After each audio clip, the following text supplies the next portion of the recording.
Hello students, I am doctor A K. Ojha. आज मैं आपसे अकबर के बारे में चर्चा करूंगा। बिल्कुल आपने सही सुना, अकबर यानी कि मुगल साम्राज्य का सबसे शक्तिशाली शासक। कुछ इतिहासकार तो अकबर को अकबर द ग्रेट बोलते हैं, यानी एक महान शासक। अब हम इसमें चर्चा करेंगे कि वाकई अकबर एक महान शासक था या महान नहीं था।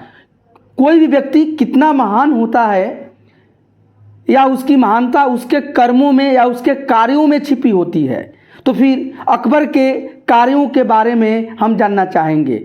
अकबर एक बादशाह था, एक राजा था, तो उसके बारे में ये समझना होगा कि राजा का काम क्या होता है और क्या अकबर अपने राजकाज के द्वारा अपने साम्राज्य को सुदृढ़ करने के कार्यों में कितना सफल रहा। इस सब चीज़ों पर हम चर्चा करेंगे, लेकिन इसके पहले अकबर के कुछ अन्य पहलुओं पर भी चर्चा करेंगे। इसमें आपको हम बताएंगे पहले अकबर के लाइफ स्केच के बारे में कि अकबर का पूरा नाम क्या था, उसके माता पिता का, ये सब चीज़ बताएंगे। साथ ही साथ अकबर के सैनिक अभियान के बारे में पहले मैं चर्चा करूंगा। इसके साथ साथ अकबर के एडमिनिस्ट्रेशन, उसके राजपूत नीति, उसकी धार्मिक नीति, उसकी सामाजिक नीति, आर्थिक नीति, इन सब पर हम चर्चा करेंगे ताकि अकबर के बारे में आप बिल्कुल क्लियर हो जाइए। हाँ, ये समझना होगा, इस बहुत ध्यान से सुनिए, क्योंकि अकबर को मुगल साम्राज्य का स्थापना तो बाबर करता है,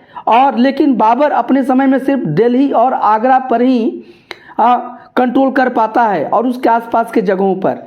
लेकिन अकबर उसके बाद उसका शासन बहुत कम समय तक रहता है। 1526 में तो मुगल साम्राज्य की स्थापना ही होती है और 1526 से 1530 तक अकबर रहता है, बाबर रहता है। बाबर के बाद उसका पुत्र हुमायूं शासक होता है 1530 में, लेकिन 1540 में सत्ता उसके हाथों से चली जाती है और फिर सूर साम्राज्य यानी शेर शाह का शासन आता है और उनके वंशजों का। उसके बाद पुनः हुमायूं वापस आता है और 1555 में फिर से मुगल साम्राज्य पर अपना आधिपत्य स्थापित करता है, लेकिन दुर्भाग्य से 1556 में ही उसकी मृत्यु हो जाती है। इसके बाद अकबर शासक बनता है और अकबर अपने शासन काल में मुगल साम्राज्य को बहुत दूर तक फैलाता है और वास्तव में मुगल साम्राज्य को सुदृढ़ बनाता है। उसके समय में 12 प्रोविंस शुरू में थे जो बाद में बढ़ के 15 होते हैं। तो इस तरह से मुगल साम्राज्य को जो सही तरीके से जिसने कंसोलिडेट किया, जिसने सुदृढ़ किया और वहाँ उसका रेवेन्यू और सभी विधि व्यवस्था को स्थापित किया, वो अकबर था। और इसी कारण से कुछ इतिहासकार तो उसको मुगल साम्राज्य का वास्तविक संस्थापक कहने लगते हैं। अब उसी अकबर के बारे में हम चर्चा करेंगे। पहले आइए थोड़ा अकबर के हम लाइफ स्केच के बारे में जानें। देखिए, अकबर जो है उसका पूरा नाम जो था अबुल फतह जलालुद्दीन मुहम्मद अकबर, ये अकबर का पूरा नाम था। यहाँ हमने लिखा है ये 3rd मुगल इम्पेरर था और इसका शासन 1556 से 1605 ईस्वी तक रहा और एक लंबे समय तक शासन किया है। ये बहुत कम उम्र में ही शासक बन गया था। ये 13+ में 13 साल कुछ महीने में ही ये सम्राट बन गया था। तो देखिए 13+ यहाँ लिख लीजिए कि ये शासक बनता है। आप समझ सकते हैं कि 13 साल का बच्चा, 13 ईयर्स का बच्चा या मोर देन 13 ईयर्स का बच्चा कितने साल का होता है आज के समय में? या तो वो 8th क्लास का स्टूडेंट होगा या 7th का या 9th का। तो ऐसे इस उम्र में अकबर एक शासक बनता है। जब भी उसको सत्ता मिलती है तो ये सत्ता उसको फूलों का ताज नहीं बल्कि कांटों के ताज के रूप में मिलती है। चारों तरफ चुनौतियां ही चुनौतियां थीं और उन चुनौतियों को इस कम उम्र में भी अकबर ने इतने अच्छी तरीके से टैकल किया और भारत में एक महान साम्राज्य या एक बहुत बृहद साम्राज्य की स्थापना की कि उसको देखकर कोई भी इतिहासकार ये दांतों तले उंगली दबा लेता है। उसी अकबर के बारे में पढ़ रहे हैं। देखिए, अकबर का जो पूरा नाम था अबुल फतह जलालुद्दीन मुहम्मद अकबर। यह सुन्नी इस्लाम को मानता था, मतलब अकबर के जो वंशज थे वो सुन्नी इस्लाम थे। एक और जान जाइए कि ये अकबर या जो भी मुगल इंपेरर थे ये तुर्क थे, और ये मंगोल से भी इनका संबंध था, क्योंकि लेकिन बाद में ये तुर्क भी ये कहे जाते हैं। तो ये उस इनका ये वंश इनके रेस के बारे में आपको मैं बताया। अब देखिए अकबर का जन्म जो होता है 15 अक्टूबर 1582 ईस्वी में होता है, 15 अक्टूबर 1542 एडी में होता है, और उमरकोट जो आज के पाकिस्तान में है, पहले तो भारत में था लेकिन बंटवारा के बाद अभी पाकिस्तान में, तो इसी को अमरकोट या उमरकोट कहा जाता है। यहाँ इसका जन्म होता है। और 27 अक्टूबर 1605 यानी 27 अक्टूबर 1605 में मृत्यु हो जाती है। ये समझ सकते हैं। देखिए यहाँ पर 1582 में इसका 1542 में जन्म होता है अकबर का, और 1605 ईस्वी में इसकी मृत्यु हो जाती है। और 1556 ईस्वी में अकबर जो है यह उत्तराधिकारी बनता है हुमायूं का, यानी कि गद्दी पर बैठता है। और इस तरह से अकबर पूरे ये लगभग 50 सालों तक 50 ईयर्स तक शासन करता है। तो ये एक बहुत लंबा शासनकाल है। और अकबर का जन्म उमरकोट या अमरकोट में होता है, जो पाकिस्तान में एट प्रेजेंट है, अभी वर्तमान में है। और उसकी मृत्यु जो होती है वो फतेहपुर सिकरी में होती है, ये आगरा के पास है। तो ये इसके बारे में अकबर के थोड़ा पत्नी के बारे में हम चर्चा करें, पत्नियों के बारे में। और अकबर की कई पत्नियां थीं, लेकिन यहाँ पर कुछ ही पत्नियों का नाम, हम मात्र 2 पत्नियों का नाम यहाँ पर चर्चा करेंगे। एक थी देखिए मरियम उज जमनी। ये मरियम उज जमनी इसकी पत्नी थी। यह हिंदू पत्नी थी और राजा भारमल की पुत्री थी। आमेर यानी जयपुर के राजा भारमल की ही ये पुत्री थी। इन्हीं को कई नाम से भी जाना जाता है, जैसे जोधाबाई, अभी आप लोग सीरियल वगैरह देखते होंगे तो इन्हीं को जोधा के नाम से भी लोग जानते हैं। तो और इन्हीं का लड़का मरियम उज जमनी का लड़का आपका सलीम था, जो कि बाद में जहांगीर के नाम से राजगद्दी पर बैठा। और फिर इन्हीं का ग्रैंडसन खुरम था, जो शाहजहां के नाम से गद्दी पर बैठा। तो ये हिंदू राजकुमारी थी, राजपूत राजकुमारी थी। आमेर के राजा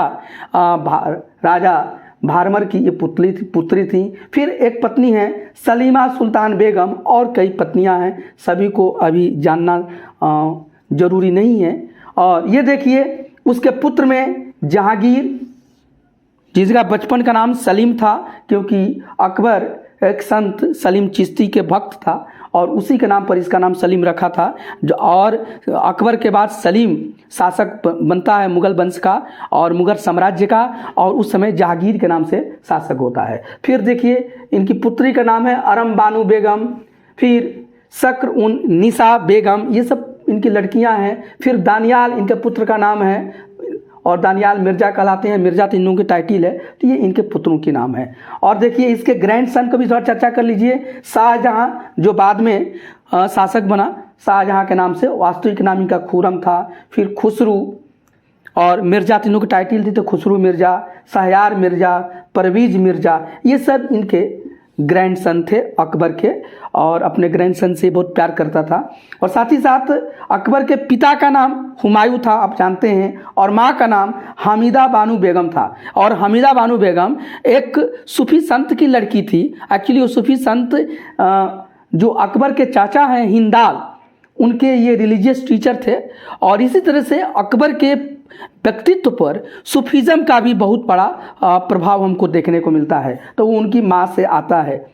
अकबर के बारे में हम आपसे बहुत कुछ बताएंगे, लेकिन अभी थोड़ा सा ये समझें कि अकबर के शासनकाल को, उसके सैनिक अभियान को, जो अकबर बहुत बड़ा साम्राज्य स्थापित किया, और उसमें टोटल 12, शुरू में 12 सूबे थे, और बाद में वो अकबर के जीवन के अंत तक 15 सूबे बनते हैं। और उन सभी सूबों को आपको पीपीटी के माध्यम से मैं मैप पर समझाने जा रहा हूँ। लेकिन पहले ये समझिए कि अकबर ने जो अपना साम्राज्य विस्तार किया, इसको 3 भागों में हम बांट सकते हैं, और अध्ययन की दृष्टि से और सुविधा के लिए। पहला जो समय है वो देखिए 1556 से 1570 ईस्वी है। 1556 टू 1570 एडी, 1556 से 1570 एडी। इसमें अकबर ये जो आपको ये जो शासनकाल है इसमें अकबर बहुत कुछ करता है। और फिर दूसरा उसका जो काल है उसको हम 1570 से 1585 के बीच में अध्ययन करेंगे। और तीसरा है 1585 से 1605 के बीच में। इसमें देखिए थोड़ा आप लोग नोट भी करते जाइए मेन चीज़ों को। और देखिए अकबर जो था 1556 से 1570 एडी में यह अपने को स्वतंत्र करता है इस दौरान में। किससे? अपने रीजेंट बैरम खां से। बैरम खां उसका संरक्षक था, बैरम खां उसका सेनापति भी था। और अकबर चूंकि बहुत ही कम उम्र में ही शासक बन जाता है तो उसके रीजेंट के रूप में, उसके संरक्षक के रूप में बैरम खां ने उसका बहुत सहयोग किया। और शुरुआती में इसको सपोर्ट करने में बैरम खां का बहुत योगदान है। लेकिन बाद में अकबर को ऐसा लगने लगा कि बैरम खां थोड़ा अकबर के मन के विरुद्ध भी डिसीजन ले रहा है। शुरू में तो अकबर कम उम्र का था, 13-14 साल के बीच का था। लेकिन 4 सालों के बाद अकबर को लगा, जब अकबर अब 18 साल का जुआ हो रहा है और अकबर कोई साधारण शासक तो था नहीं, उसको भारत पर एक बहुत बड़े साम्राज्य की स्थापना करना था और एक बहुत शक्तिशाली शासक बनना था। तो उसने बैरम खां के जो संरक्षण है उससे अपने को मुक्त करना चाहता था। और यहाँ पर वह अपने को मुक्त करता है 1556 से 1570 ईस्वी के बीच में। और यह एक कहानी है जिस पर आपको बताएंगे। और अकबर ने यहाँ पर जब बैरम खां से चाहा कि मैं फ्री हूँ तो अकबर ने ये डिसीजन आगरा में नहीं लिया, क्योंकि आगरा में बैरम खां था। अगर वहाँ लेता तो हो सकता था कि बैरम खां बहुत शक्तिशाली सेनापति था और वह रिवोल्ट कर देता। अकबर इसके लिए बहाना बनाकर शिकार करने के लिए दिल्ली ही आता है और यहाँ आकर आदेश करता है कि हमारी ही बातों को माना जाए और मैं पूरी डिसीजन लेने में सक्षम हूँ, ऐसा आदेश जारी करता है। और बैरम खां का लगा कि विद्रोह होगा, इसके पहले उनके विद्रोह को कुचल देता है। बैरम खां भी अकबर से लड़ना नहीं चाहते थे। तो ये जो काल है, सबसे पहले अकबर का जो काम होता है कि अपने को स्वतंत्र करता है। इस समय को, ये जो 1556 से 70 का जो समय है, इसी समय को, ये जो बीच का जो समय है उसको हम लोग पेटीकोट गवर्नमेंट का समय कहते हैं। मतलब एक छाया के रूप में अकबर था और अकबर पर बैरम खां का संरक्षण था। अकबर के प्रभाव पर महम अंगा जो अकबर की धाय माँ थी, मतलब अकबर को पालन पोषण की थी, उसका भी बहुत महत्व अकबर के जीवन पर प्रभाव पड़ रहा था।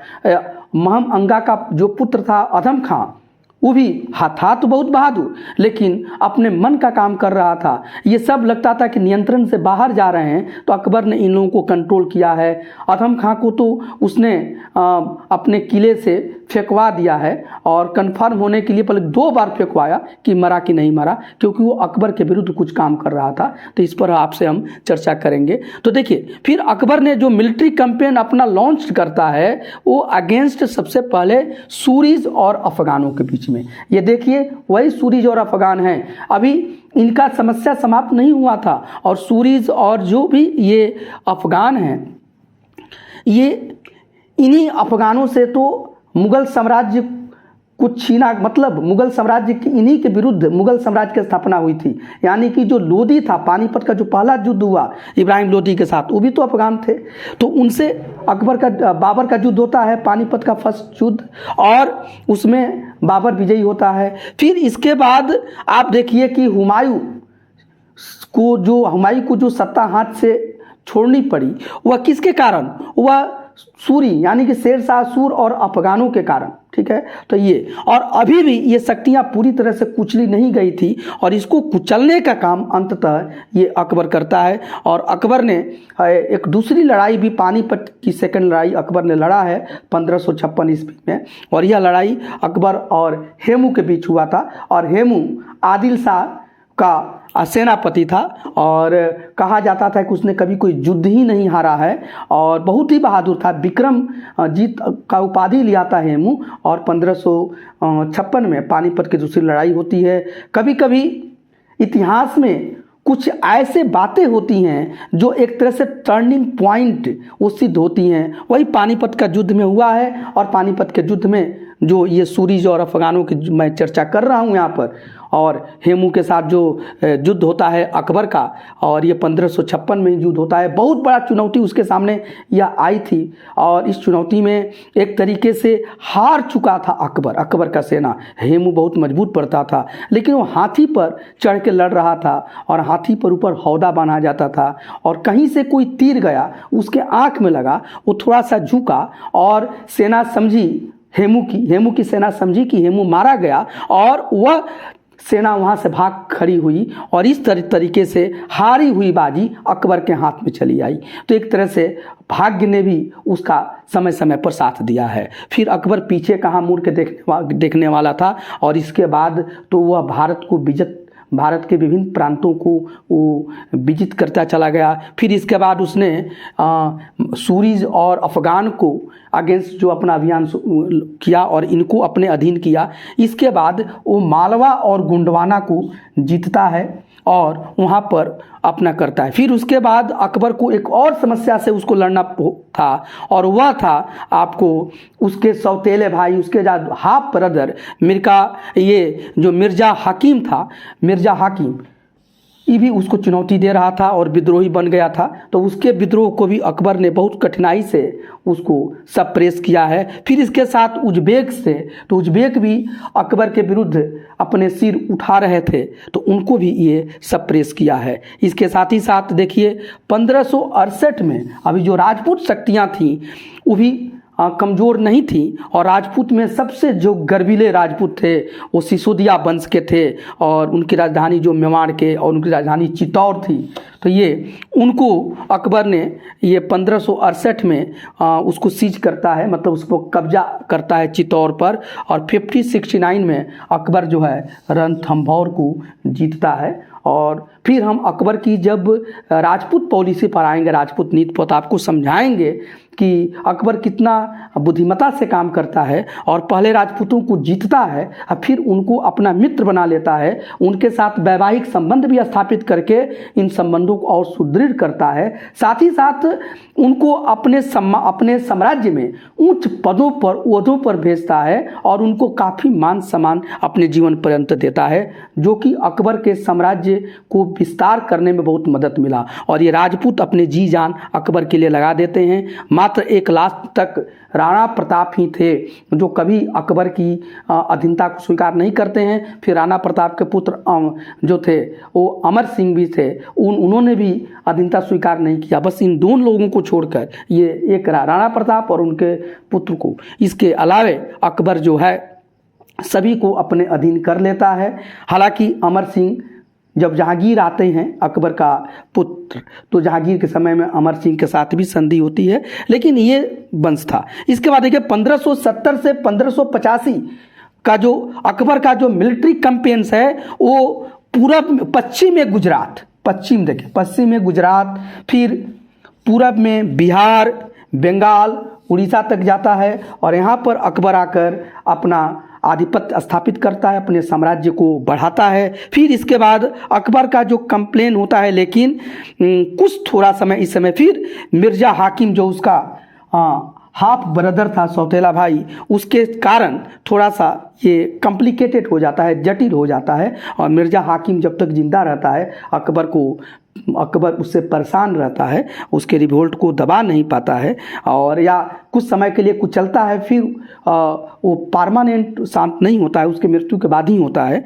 तो ये होता है। देखिए फिर 1585 से 1605 ईस्वी जो है, इस समय 1585 टू 1605, मतलब 1605 जब अकबर की मृत्यु हो जाती है, उस समय तक ये लास्ट जो आपका 20 सालों का जो समय है, इसमें भी अकबर ने बहुत काम करता है। और इस समय अकबर अपने साम्राज्य को और फैलाता है, और उसका जो एक्सपेंशन होता है अकबर वो नॉर्थ वेस्ट से करता है। अकबर की जो नॉर्थ वेस्ट पॉलिसी है, क्योंकि अकबर देखा कि सबसे ज़्यादा खतरा नॉर्थ वेस्ट ही हो रही थी, उसमें जो भी अटैक हो रहे थे वो पश्चिमोत्तर भारत से हो रहे थे। तो पश्चिमोत्तर भारत पर अकबर अपना मजबूत करता है अपना पकड़, और उसमें वो क्या करता है, कंधार पर यह कब्जा करता है, आधिपत्य स्थापित करता है। और कंधार उस समय सफेद लोगों के अधीन था, तो कंधार पकड़ता है। फिर अकबर कश्मीर को अपने साम्राज्य में मिलाता है, इसके साथ काबुल को मिलाता है। और ये सब जो होता है काबुल और कश्मीर, ये मिर्ज़ा हकीम की मृत्यु के बाद ही ये संभव हो पाता है। तो यहाँ पर साथ ही साथ अकबर जो है अपने लास्ट में अंतिम फेज में ये अकबर जो अपना अभियान ले जाता है वह डेक्कन में ले जाता है। देखिए डेक्कन की तरफ, भारत के वो जो जहाँ से दक्षिण भारत शुरू होता है उसके पहले डेक्कन में, वहाँ पर बेरार, खानदेश और कुछ अहमदनगर के कुछ पार्ट को अकबर जीतता है और मुग़ल साम्राज्य में उसको मिला लेता है। तो ये अंतिम उसका अकबर का था। यहाँ तक तो आपको 12 सूबा ही अकबर के थे। शुरू में जब अकबर अपना एडमिनिस्ट्रेटिव रिफॉर्म लाता है तो उसमें 12 सूबों में अपने साम्राज्य को बांटता है, लेकिन उसके मृत्यु समय तक 1605 तक उस सूबों की संख्या 15 हो गई थी और औरंगजेब के समय तक तो उस सूबों की संख्या ज़्यादा बढ़ गई थी। तो ये बेरार, खानदेश और कुछ अहमदनगर के कुछ पार्ट को अकबर अपने जीवन के जो लास्ट बेला है उस समय मिलाता है। और फिर यहाँ पर अकबर को एक और अभी चुनौती से सामना करना पड़ता है।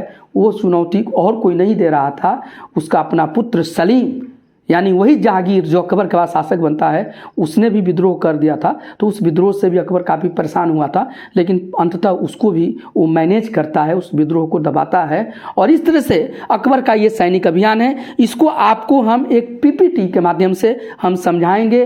और अकबर के जो भी ये शुरू के 12 सूबे और फिर 15 सूबे, उसको आपको मैप पर मैं आपको अभी दिखा रहा हूं ताकि आपको ये काफ़ी अच्छी तरीके से समझ में आ जाए। आप इस वीडियो के साथ बने रहिए, ये बहुत ही इंपॉर्टेंट टॉपिक आपको लेकर चल रहे हैं। फिर हम अकबर के अभी राजपूत पॉलिसी के बारे में चर्चा करेंगे जो बहुत इंटरेस्टिंग है। साथ ही साथ उसकी धार्मिक पॉलिसी, उसके इबादत खाना के बारे में हम चर्चा करेंगे। साथ ही साथ उसके 9 रत्नों के बारे में चर्चा करेंगे, क्योंकि हर चीज़ों के पीछे, किसी भी महान कार्य के पीछे और क्या किसी भी शक्तिशाली कार्य के पीछे किसी शक्तिशाली दिमाग या बुद्धि का मदद होता है। और अकबर ने भी अपने साम्राज्य में 9 रत्नों को स्थापित किया था और ये अपने अपने क्षेत्र के मास्टर थे। तो इनके बारे में भी हम चर्चा करेंगे, बहुत कुछ चर्चा करेंगे, इसलिए आप इसको देखते रहिए। साथ ही साथ डॉक्टर ए.के. ओझा चैनल को अभी तक आपने सब्सक्राइब नहीं किया है तो इसे ज़रूर सब्सक्राइब कर लीजिए, क्योंकि यह आपके लिए बहुत इंपॉर्टेंट है। जो भी स्टूडेंट्स जो किसी भी कॉम्पिटिटिव एग्जामिनेशन की तैयारी कर रहे हैं उनके लिए तो बहुत ही इंपॉर्टेंट चीज़ें हैं और बहुत ही आपको प्रमाणिक और ऑथेंटिक बातें बताई जा रही हैं। इसी के साथ साथ जिनको भी हिस्ट्री में, मिडिएवल हिस्ट्री या इंडियन हिस्ट्री में रुचि है, उनके ज्ञान वर्धन के लिए बहुत इंपॉर्टेंट है। जो टीचर्स हैं, रिसर्च स्कॉलर्स हैं, ये सभी के लिए इंपॉर्टेंट है। तो आप इसके साथ बने रहिए और ये अपने पेन पर नोट करते रहिए। थोड़ा आप इसे नोट कीजिए, फिर आपको हम पीपीटी के माध्यम से समझाएंगे। स्टूडेंट्स यहाँ देखिए कुछ विजुअल्स आपको हम दिखाने जा रहे हैं जिससे आपकी क्लैरिटी और अच्छी हो जाएगी और अच्छी समझेंगे।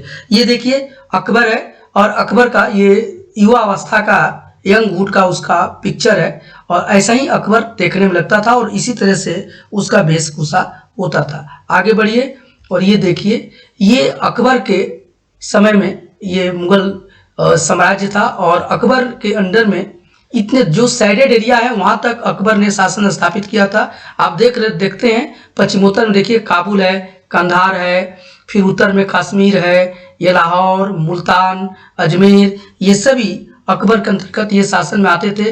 ये देखिए पानीपत, यहीं पर पानीपत की पहली और सेकंड युद्ध हुआ था। अजमेर देखिए गुजरात में शासन था, मालवा है, इलाहाबाद, लखनऊ देखिए ईस्ट में, यहाँ पर देख लीजिए बिहार है, बंगाल है, ये मतलब पूरे ईस्ट में तक शासन था। गुजरात तक भी वेस्ट में गया हुआ था।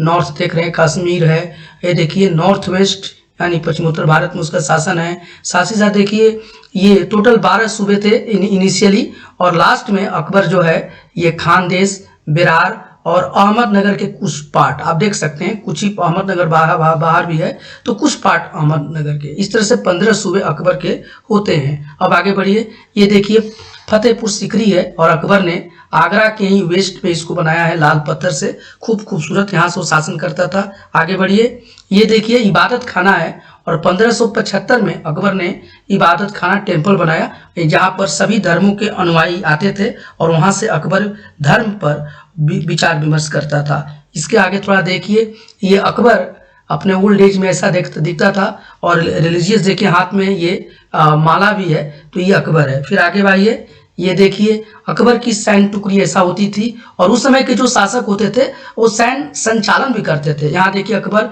आपको हॉर्स यानी घोड़े पर भी दिखाई दे रहा है और देखिए वहाँ पर अकबर का आप देख सकते हैं हाथी पर भी, एलिफेंट पर भी है, तो ये पूरे करते थे। तो इस तरह के वहाँ का शासन चलता था। आगे बढ़िए, आपको दिखाते हैं, देखिए ये अकबर के सूबा हैं और टोटल ये 12 सूबा है, देख सकते हैं। काबुल सूबा है, लाहौर है, सबका समय भी है। और इसी की तरह से आप आगे देखिए थोड़ा और, काबुल, लाहौर, मुल्तान, अजमेर, गुजरात, दिल्ली, आगरा, मालवा, अवध, इलाहाबाद, बिहार और बंगाल, 12 सूबा इनिशियली था। फिर अकबर लास्ट में बेरार, खानदेश और अहमदनगर को बनाया। आप नोट कर लीजिएगा, देखिए ये 1595 है। 1601 में खानदेश को जीतता है और अहमदनगर के कुछ पार्ट को 1601 में जीतता है। और हालांकि कंप्लीट ये लास्ट में 1636 में अकबर के बाद होता है, जिसमें कि दौलताबाद और औरंगाबाद होता है। और इसी का नाम अहमदनगर का ही नाम दौलताबाद किया गया था, फिर बाद में इसी का नाम आपको औरंगाबाद किया गया। तो ये 15 सूबे थे और अंततः ये 22 सूबा होते हैं औरंगजेब के समय तक। 1600 मुगल साम्राज्य का विस्तार है, तो इसको आपको समझने से काफ़ी लाभ। हाँ, अब अकबर को समझने के लिए, उसके व्यक्तित्व को समझने के लिए, उसकी पॉलिसीज़ को समझने के लिए हमें कुछ बिंदुओं पर विचार करना होगा। सबसे पहले तो अकबर की राजपूत पॉलिसी, अकबर की राजपूत नीति, और इसमें हमने अभी चर्चा किया कि आपने देखा कि अकबर ने एक एक करके कितने बड़े साम्राज्य अपना स्थापित किया और उन साम्राज्यों में राजपूतों पर विजय करना भी शामिल था। बस एक हल्दी घाटी का युद्ध होता है राणा प्रताप के साथ 1576 18 जून को, और हल्दी घाटी आपको उदयपुर में है।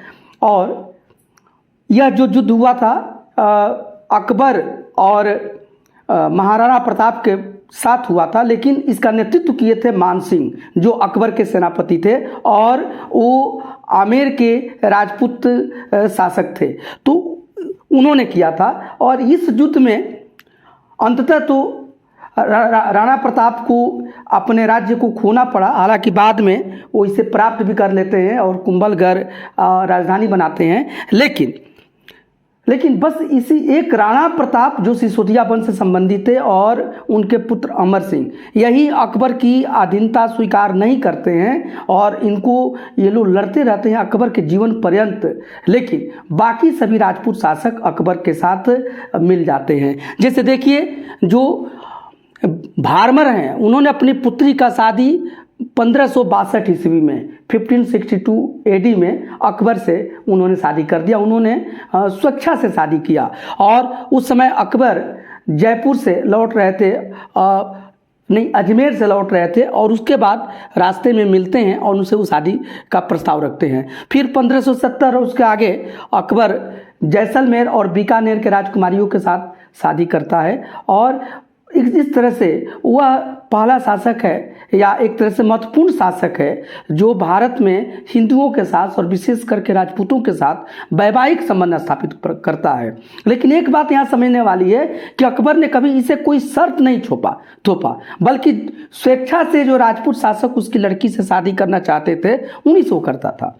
साथ ही साथ अकबर ने ये भी ख्याल रखा कि उसने कभी धर्म परिवर्तन पर कोई धर्म परिवर्तन का आदेश नहीं दिया या धर्म परिवर्तन पर बल नहीं दिया, बल्कि उसकी राजपूत रानियां जो आती थीं, जो भी हिंदू रानियां उसके दरबार उसके अंतःपुर में आती थीं और उसके महल में, उनको पूरी स्वेच्छा थी अपने धर्म को मानने के लिए, और इसके लिए बाकायदा अकबर उनको मंदिर बनवा के देता था और बल्कि उनके साथ वो भी जाकर पूजा में सम्मिलित होता था। तो यहाँ पर देखिए कि अकबर जो है, और इसी के कारण अकबर ने अंततः उसने धर्म परिवर्तन पर रोक लगा दिया था। तो ये अकबर की महानता थी, क्योंकि अकबर एक बहुत ही व्यवहारिक शासक सिद्ध हुआ वो समझा कि यहाँ पर मुस्लिमों की संख्या भारत में एक नमक के बराबर है और ये हिंदू, ये यहाँ के राजपूत बहुत महत्वपूर्ण है और हिंदू महत्वपूर्ण है, इसलिए उसने उन लोगों के साथ मैत्रीपूर्ण नीति अपनाई और इसके लिए उसने कुछ काम किया। राजपूतों को ऊंचे ऊंचे मनसब दिए, मनसब मतलब पद दिया, और यहाँ तक कि जो मान सिंह थे और उनके तो मान सिंह को उसने 5,000 का मनसब दिया था, बहुत उच्च मनसब दिया था। और ये कोई ज़रूरी नहीं था कि जिसने उसके साथ वैवाहिक संबंध स्थापित किया और जो उसका संबंधी था उसी को ऊंचा मनसब देता था, बल्कि जिसने वैवाहिक संबंध स्थापित नहीं किया उसको भी ऊंचा मनसब देता था। और उसका ये विश्वास था कि छोटे छोटे अपने दुश्मनों को इकट्ठा नहीं किया जाए, बल्कि उनको अपना मित्र बना लिया जाए। और इसी नीति पर वो अंत तक काम किया कि जब भी किसी हिंदू स्टेट या राजपूत स्टेट को वो विजित करता था, जीतता था, तो इसके सपाद उन पर बस एक ही शर्त रखता था कि आप उनका राज्य फिर उनको वापस कर देता था और कहता था कि जाकर आप जैसे पहले शासन करते थे उसी मान सम्मान के साथ शासन कीजिए, बस हमको आप मुझे और मुगल साम्राज्य को आपको टैक्स देना होगा और हमारी अधीनता को स्वीकार करना होगा, हमारे अंदर में रख के आप शासन कीजिए। और फिर उनको वो जीवन पर्यंत शासन करने दिया। इस तरह से राजपूतों का और हिंदुओं का उस पर एक विश्वास कायम हो गया। एक देखिए कि गुजरात का शासक बाज बहादुर था और उसको जाकर ये अदम खां सेनापति बना और जाकर जीतता है, और फिर वहाँ जाने के बाद उसने बहुत ही एक तरह से तबाही मचाया और उनके औरतों के साथ, उनके राजकुमारियों के साथ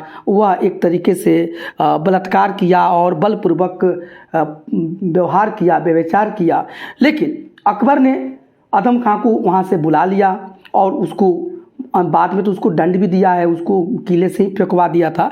और बाज बहादुर को बोला कि फिर उनका राज्य वापस कर दिया, कहा कि बस आप हमारी टैक्स हमको दीजिए, हमारी अधीनता स्वीकार कीजिए और जाइए आप वहाँ पर सत्ता कीजिए। तो इस तरह से वह अपने मित्रों को बनाया। इसी में क्रम में उसने ये मनसबदारी प्रथा को अकबर ने शुरू किया और मनसबदारी में ऊंचे ऊंचे पदों पर हिंदुओं को वह अपॉइंट किया और उनको मान सम्मान दिया और इस तरीके से अपने साम्राज्य को वो बहुत आगे बढ़ाया। एक बात आपको समझाना चाहेंगे कि ये मनसबदारी और आदि पर, अकबर के एडमिनिस्ट्रेशन पर और इस व्यवस्था पर एक अलग से हम चर्चा करेंगे। अभी बस इतना ही इसको बताते हैं कि इस मनसबदारी में उसने ऐसा किया। साथ ही साथ अकबर का जो सैन्य टुकड़ी होती थी तो उसने ये क्या, उसमें सभी लोगों का मिक्स बनाया, हेट्रोजेनियस उसकी पावर होती थी। मतलब उसमें ईरानी मुस्लिम भी होते थे, तुरानी मुस्लिम भी होते थे, जो तुर्क मुस्लिम है, उसमें हिंदुस्तानी मुस्लिम भी होते थे,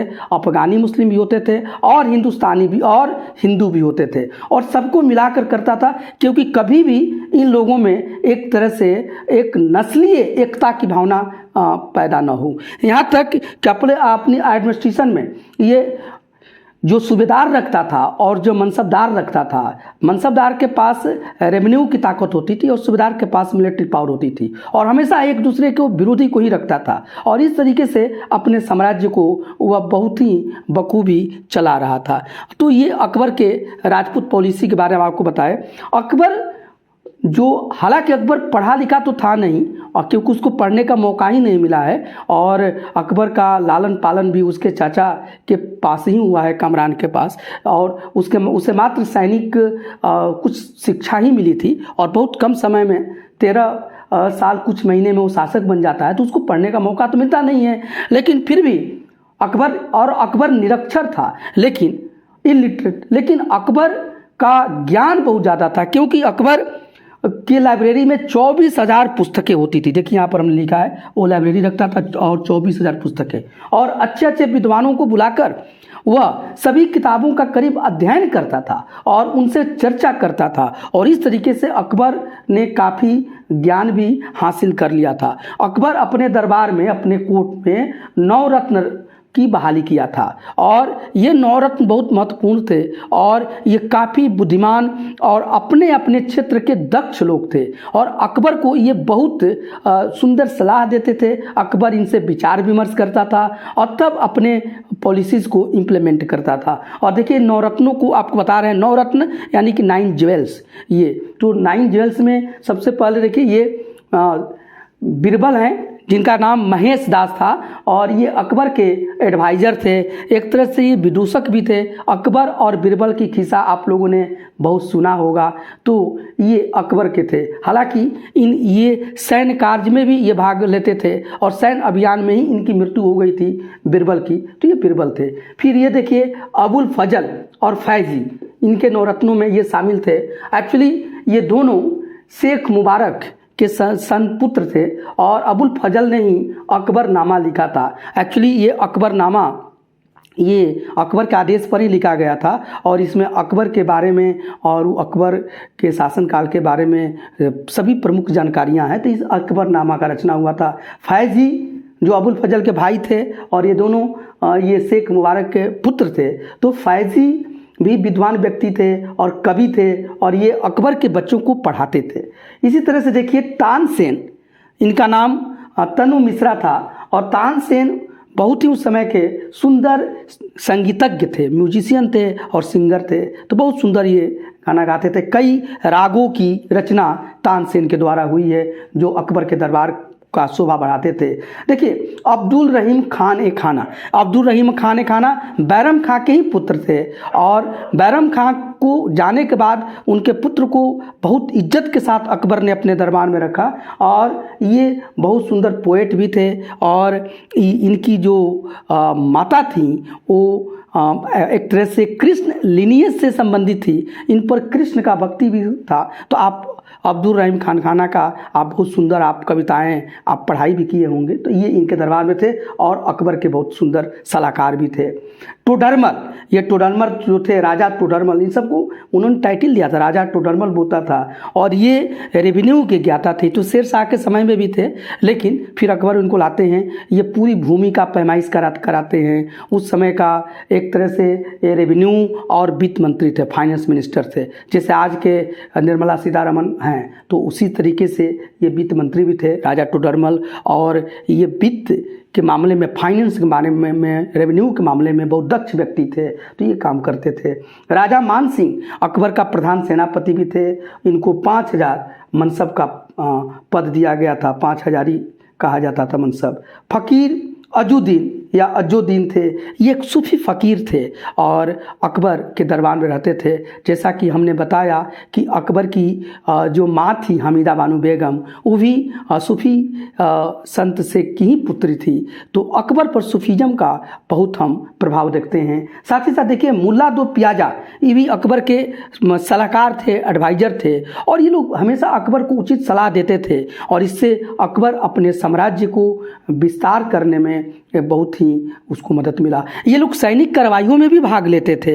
इसी तरह से आप ये देखिए कि अकबर ने कुछ काम किया। जैसे 1575 में अकबर ने इबादत खाना की स्थापना की। इबादत खाना का मतलब होता है पूजा घर और एक्चुअली उसमें अकबर ये फतेहपुर सिकरी में किया था। इबादत खाना जो था, नोट करते जाइए, फतेहपुर सिकरी में उसने इबादत खाना 1575 ईस्वी में उसने स्थापित किया और इसमें सभी धर्मों के विद्वान शामिल होते थे और सभी से अकबर चर्चा करता था। जैसे कुछ प्रमुख विद्वानों का हमने नाम लिखा है। देखिए जैसे जैन धर्म से संबंधित है हीर विजय सूरी, जिन चंद्र सूरी और शांति चंद्र सूरी। ये देखिए ये हीर विजय सूरी, जिन चंद्र सूरी, इन्हीं के सलाह पर अकबर नन भेज हो गया था। मतलब कि मांसाहार को वो छोड़ दिया था क्योंकि जैन धर्म अहिंसा परमो धर्म की बात करता है, नन वायलेंस की बात करता है। तो जीव हत्या को अकबर ने यहाँ पर जीव हत्या पर एक तरह से वो कुछ समय के लिए बैन भी लगाया था। यहाँ तक लगाया था कि साल में कम से कम 100 डेज तक जीव हत्या नहीं होना चाहिए। तो उसका ये था और खुद भी नन भेज हो गया था। साथ ही साथ देखिए तो ये जैन धर्म के थे। जेसुइट मिशनरी मतलब ईसाई से संबंधित यहाँ पर रोडोल्फो एक्विविया और फ्रांसिस्को हेनरिक्वेस, ये आपके क्रिश्चियन थे।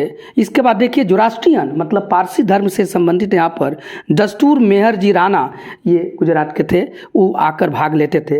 हिंदू धर्म के उस समय महान विद्वान पुरुषोत्तम थे वो भी आकर वहाँ भाग लेते थे। मुस्लिम धर्म में देखिए शेख अब्दुल नबी और अब्दुल्ला ये लोग भाग लेते थे और इनसे सब वो चर्चा करता था अकबर। अकबर जब सभी लोगों से चर्चा कर रहा था और जो स्पेशली जो भी उनके उस समय के मुल्ला मौलवी लोग थे, ये देखा कि चर्चा के बाद ये सभी लोग कभी कभी किसी भी विषय पर बहुत उत्तेजित हो जाते हैं। यहाँ तक कि कुछ लोगों में तो देखा कि जो मुल्ला मौलवी हैं वो अपने अपने बात को लेकर एक तरह से बहुत ही नीचे स्तर तक उतर जाते हैं, झगड़े में गाली गलौज तक करने लगते हैं। ये सब देखकर अकबर का मन बहुत दुखी हुआ और अकबर ने सोचा कि नहीं, सब उसने पाया कि सभी धर्मों में कुछ ना कुछ अच्छी चीज़ें हैं और इन अच्छी चीज़ों को लेकर अकबर ने एक नया धर्म बनाने की सोच लिया और उसने एक नया धर्म चलाया जो दीन इलाही के नाम से कहा जाता है। दीन इलाही का मतलब वननेस ऑफ गॉड, ये एकेश्वरवाद की बात करता है कि भगवान एक हैं, गॉड एक है। और इसमें इसने किया था और एक्चुअली इसमें बहुत सारे कोड ऑफ कंडक्ट थे। तो ये हालांकि दीन इलाही अकबर के जीवन काल तक ही ये रह पाया और इसके बाद ये समाप्त हो गया। दीन इलाही में बहुत कुछ ही लोग, ये माना जाता है कि ये करीब करीब 19-20 लोग, 19-20 ही इसमें लोगों ने भाग लिया, इसका मेंबर बने। इसमें अकबर में ये बहुत लोग इसके मेंबर नहीं थे। हाँ, ये बिरबल बने थे, महेश दास दीन इलाही धर्म अपनाए थे। तो ये और अकबर ने दीन इलाही धर्म जब ये प्रचारित किया, अकबर खुद एक मजहर भी, देखिए 1579 ईस्वी में उसने मजहर किया। मजहर मतलब कि एक डिक्री, एक प्रपत्र उसने पढ़ा और उसमें खुद अपने को अकबर जो है वो पैगंबर अपने को बुलाया और वो जो होता था उसने अकबर ने खुतबा पढ़ा और इसमें ये जो मजहर का जो प्रपत्र तैयार किया था, जो डिक्री तैयार करने में जो मेन हाथ था उसमें ये देखिए शेख मुबारक का था, अबू फजल का था, फैज़ी का था। ये लोग इसमें बहुत ही इसमें आपको योगदान दिए थे इसको बनाने में। शेख अब्दुल नबी भी इसमें थे और इन लोगों ने इस मजहर को तैयार करने में अकबर का मदद किया था और अकबर अपने को पैगंबर घोषित किया। और ये जो और इसके बाद देखिए आपको हम बताएंगे अकबर ने सुलह एक कुल की नीति अपनाई और सुलह एक कुल का मतलब सहिष्णुता की बात है कि सभी धर्मों के प्रति आप टॉलरेंस रखिए और सभी धर्मों में अच्छे चीज़ है और उन चीज़ों को और शांति से। तो ये सब अकबर का जोड़ होता था। अकबर ने बहुत कुछ सामाजिक कार्य भी किया था और उस सामाजिक कार्य में देखिए अकबर सबसे पहले तो दास प्रथा को समाप्त किया। ये 1562 में पूछा जाता है कि दास प्रथा जो है स्लेव सिस्टम, ये बहुत पहले से आ रहा था। होता क्या था कि जब भी ये सिस्टम था कि कोई भी शासक कहीं भी विजय करता है तो वहाँ के जो विजित प्रदेश है, जो हार जाता है, वहाँ के लोगों को वह अपना दास और दासी बना देता था। तो इस प्रथा को उसने समाप्त कर दिया। इसी तरह से आप देखिए कि उसने 1563 में अकबर ने पिलग्रिम्स टैक्स को समाप्त किया। मतलब तीर्थ यात्रा कर लगता था, तीर्थ जाने पर भी लोगों को टैक्स देना होता था और इसमें जो हमारे यहाँ के बहुसंख्यक हिंदू थे ये एक तरह से ह्यूमिलिएट महसूस करते थे, तो उन लोगों को हटाकर सभी का मान सम्मान बढ़ाया। यहाँ तक कि जजिया को 1564 ईस्वी में अकबर हटा देता है, जजिया। और जजिया एक टैक्स था जो मात्र हिंदू को ही देना होता था और ये टैक्स बहुत ज़्यादा नहीं होता था, 2.5% होता था। लेकिन जजिया टैक्स पीछे 350 वर्षों से चला आ रहा था और इस टैक्स को अकबर हटाता है और 1564 में और एक तरीके से सभी में समानता की भाव लाता है। ये सब चीज़ जो यहाँ के हिंदू हैं उनका विश्वास अकबर में मजबूत होता है। अकबर धर्म परिवर्तन पर फिर रोक लगाया। आपने देख लिया कि अकबर जो था वह आपको हिंदू फाइनेंस सेक्रेटरी का पद निकाला और जिसमें कि टोटल 12 पद थे, 12 थे, इसमें 8 उसने हिंदुओं को दिया। देखिए हिंदू फाइनेंस सेक्रेटरी जो मैंने फाइनेंस सेक्रेटरी का पद निकाला, ये वित्त सचिवों का पद निकाला, 12 वित्त सचिवों की अपने नियुक्ति किया था जिसमें कि 8 हिंदू थे। तो ये उसका माना जाता है। अकबर और भी क्या किया कि उसने रामायण, महाभारत, अथर्ववेद आदि प्रमुख हिंदू ग्रंथों का उसने पर्शियन में ट्रांसलेशन कराया, फारसी में अनुवाद कराया। अकबर हिंदुओं का बहुत पहले से तुलादान का सिस्टम है। अकबर इस तुलादान प्रथा को भी बढ़ावा दिया, खुद अपनाया, अपना भी तुलादान करवाया। और इसी तरह से ये हिंदू सिस्टम है। झरोखा दर्शन मतलब झरोखा में खिड़की पर खड़े होकर छत के ऊपर दर्शन देना, यह पारसी लोगों का यह सिस्टम था जिसको अकबर ने अपने दरबार में भी लागू किया। तो एक तरह से अकबर जो था वो सब सर्वधर्म समभाव की बात को लेके आगे बढ़ रहा था। और ये सब चीज़ अकबर को बहुत ही मदद किया और अकबर के साम्राज्य के विस्तार में, सुदृढ़ीकरण में संभवतः यही सब कारण हैं जिसके कारण कुछ शासक अकबर को एक महान शासक बताते हैं। हालांकि हर शासक की कुछ ऐसी गतिविधियां होती हैं जो थोड़ा उल्ट, जैसे अकबर शुरू में अपने शुरू के कार्यों में धार्मिक रूप से कट्टर दिखाई दिया है, लेकिन बाद में ये सब काम जो हुआ है तो हिंदुओं में मुगल साम्राज्य के प्रति एक तरह से नफरत का भाव समाप्त हो गया है। और जो हिंदू शासक हैं और राजपूत शासक हैं अकबर के साम्राज्य को आगे बढ़ाने में और मजबूती प्रदान करने में बहुत योगदान किए हैं। और अकबर ने सभी को मिलाकर, सभी के योगदान से एक बहुत बड़ा साम्राज्य स्थापित कर देता है। और इस तरीके से ये अकबर का व्यक्तित्व का, अब यह हम आप पर छोड़ते हैं कि आप बताइए कि अकबर एक महान शासक था या अकबर एक शैतान शासक था। तो इस आधार पर आप देखते हैं। हालांकि अकबर ने भी एक से ज़्यादा ये शादियां किया है और कई वो मैरिज किया है। और उस समय के मुस्लिम शासकों में यह, या उसके पहले हिंदू शासकों में भी कई शादियों का प्रचलन था। लेकिन अकबर अपने जीवन के अंत तक आते आते यह बहुत तरीके से धार्मिक प्रवृत्ति का और चिंतक व्यक्तित्व का वो दिखने लगता है। तो इतना हमने आपके अकबर के बारे में बताया। ये सब चीज़ आप याद कीजिएगा और इससे आपको बहुत ही लाभ होगा। साथ ही साथ अगर यह चैनल आपको पसंद आ रहा है तो डॉक्टर AK ओझा यूट्यूब चैनल को आप जरूर सब्सक्राइब कर लीजिए, क्योंकि ये सब चीज़ जो हम लोग बना रहे हैं इसमें बहुत मेहनत लगता है और कोशिश किया जाता है कि जो भी आपको बताएं वो पूरी तरह से प्रमाणिक हो और पूरे रिसर्च करने के बाद ही आपको हम प्रस्तुत करते हैं। तो फिर आपका सब्सक्राइब, लाइक और शेयर करना तो बनता ही है। तो आप इसको ज़रूर कीजिएगा। आपको भी बताएंगे कि हमने ये शासकों के शासनकाल के साथ ही साथ पूरे मुग़ल डायनेस्टी के बारे में हमने बताया है। यानी कि आपको बाबर से लेकर जो मुग़ल साम्राज्य का संस्थापक है से लेकर बहादुर शाह जफ़र जो मुग़ल साम्राज्य का अंतिम बादशाह साबित होता है, वहाँ तक के सफ़र को भी हमने आपको बताया है। दिल्ली सल्तनत को भी आपको हमने बताया है और बहुत छोटे छोटे वीडियो में आपको समझाया गया है। इसी के साथ साथ हमने प्राचीन भारत के बारे में बताया है, उसका भी लिंक इसमें हम दे देंगे और उसको आप आई बटन पर आप यहाँ से या डिस्क्रिप्शन बॉक्स से आप उसको देख सकते हैं और उसको भी देखना जरूर देखिएगा, आपके लिए फ़ायदेमंद होगा।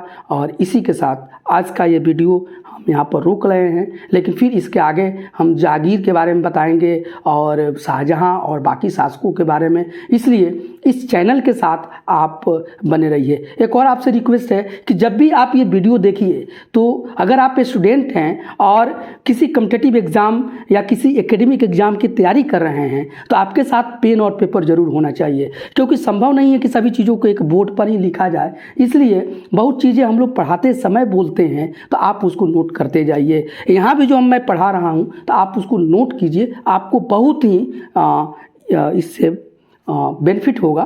Thank you.